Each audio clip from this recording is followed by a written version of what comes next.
நண்பர்களுக்கு வணக்கம். இந்த வீடியோவில் நம்ம பார்க்க போகிறது நம்ம இப்போ புதுசாக போட்டிருக்க கூட்டில் உள்ள புறாக்களை பற்றி தான்.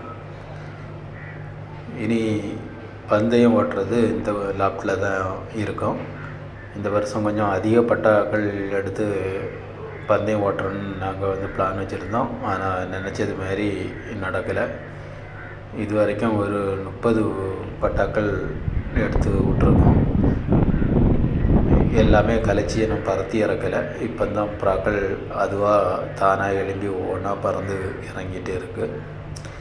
இந்த லாப்ட்லேருந்து பெரிய அளவில் புதுசாக எந்த பேடுமே மிஸ் ஆகலை. இன்னும் உள்ள லாப்ட்டுகள் எல்லாம் ஒரு சில பேடுகள் நம்மளுக்கு மிஸ் ஆகும். இந்த லாப்ட்டு கொஞ்சம் நம்மளுக்கு போட்டிருக்க மாடலில் கொஞ்சம் ஹைட்டு ஜாஸ்தி இருக்கிறதுனால புறாக்கள் ஈஸியாக பறந்து இறங்கிடுது.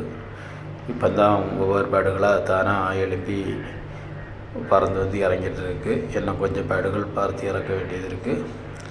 ஆனால் ஒரு சின்ன ப்ராப்ளத்தினால 2-3 பட்டாக்கள் வேஸ்ட் ஆகிட்டு, பட்டா வெளியே வரக்கூடிய நேரத்தில் சின்ன வைரஸ் அட்டாக் மாதிரி வந்து கால் நடக்க முடியாமல் ஒரு 3 பேடு பந்தயத்துக்கு எடுக்க முடியாமல் ஆயிட்டு. மற்றபடி உள்ள புறாக்கள் எல்லாம் நல்லா ஹெல்த்தியாக நல்லா ரெடியாகி வந்திருக்கு.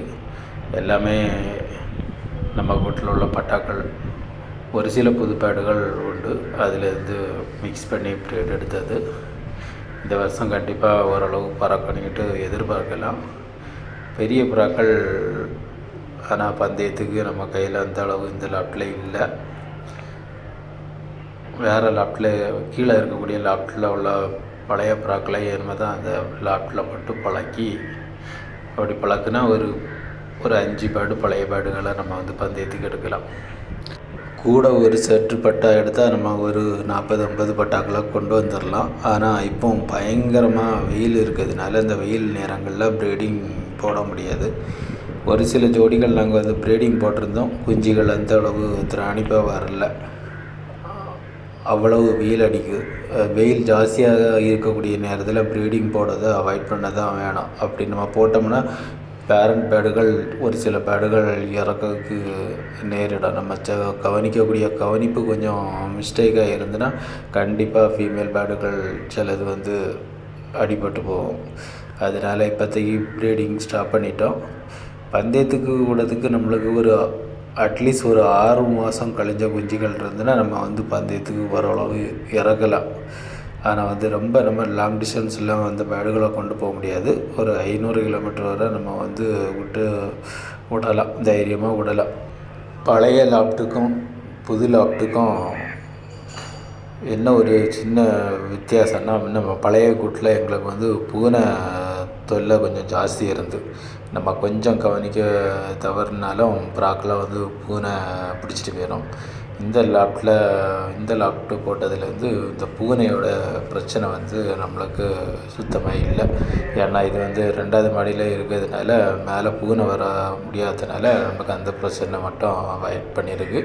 ஆனால் பின்ன ஒரு பிரச்சனை ஸ்டார்ட் ஆகிருக்கு. ஜாஸ்தி காக்காயோட பிரச்சனை இருக்குது. வீட்டை சுற்றி காக்காக்கள் நிறைய கூடு வச்சுருக்கிறதுனால அப்பப்போ புறாக்களை கலைக்கும்.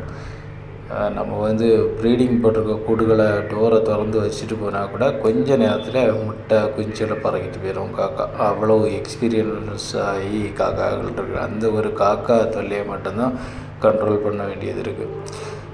காக்காக்கள் பொதுவாக இந்த மாதங்களில் தான் ப்ரீடிங் ஸ்டார்ட் பண்ணோம். அந்த மாதங்களில் காக்காய்க்கு குஞ்சு இருக்கக்கூடிய நேரங்களில் நம்மளுடைய புறாக்களுக்கு பயங்கர தொந்தரவு கொடுக்கும். ஆனால் குஞ்சுகளுக்கு அது இற கொடுக்கக்காண்டி ஈஸியாக நம்ம புறாக்கள் எல்லாம் கொத்தி சாகடிச்சிடும். மற்றபடி நேரங்களில் அந்தளவு பிரச்சனை பண்ணாது. காக்கா கொஞ்சம் நார்மலாக தான் இருக்கும். இந்த மாதங்களில் ஏப்ரல், மே அந்த மாதங்களில் காக்காயோடைய ஒருத்தர் ரொம்ப ஜாஸ்தி புறா குண்டூரில் இருக்கும்.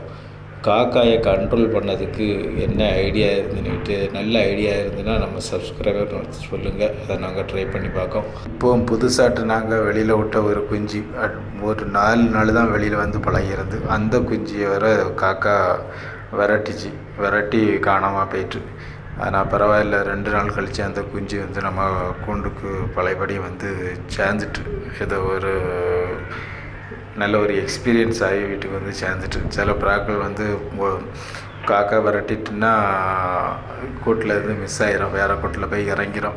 அப்படி முன்னாடியெல்லாம் நிறைய புறாக்கள் மிஸ் ஆகிருக்கு. ஆனால் இந்த புறா நம்மள்கிட்ட வந்து கிடச்சிட்டு, இனி இப்போ நம்ம கையில் இருக்கக்கூடிய புறாக்களை நம்ம வந்து நல்ல முறையில் ரெடி பண்ணி அடுத்த வருஷ பந்தயத்துக்கு நம்ம வந்து ரெடி ஆகணும்.